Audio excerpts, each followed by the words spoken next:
Hey, if you're pressing the brew button on your Keurig and nothing happens, yeah, that's frustrating. No lights, no sound, no coffee. The good news is most brew button issues are easy to fix at home. In this guide, I'll walk you through exactly how to fix a Keurig brew button that's not working.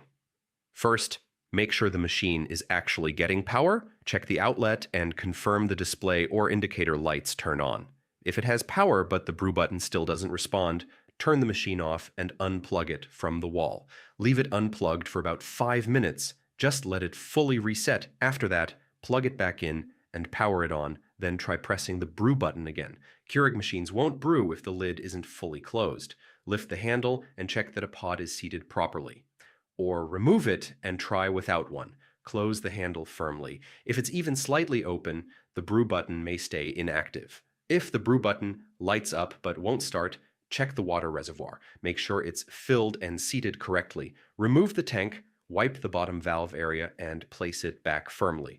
The machine won't brew if it doesn't detect water. Sometimes the brew button won't activate because the machine senses a clog. Open the handle and inspect the top needle where the pod gets punctured. Use a paperclip to gently clear any coffee grounds. Be careful, it's sharp.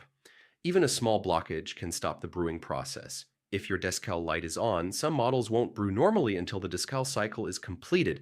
In that case, you'll need to run a full descaling process before the brew button works again. If the button physically feels stuck, loose, or completely unresponsive even after resets, the internal switch may be faulty.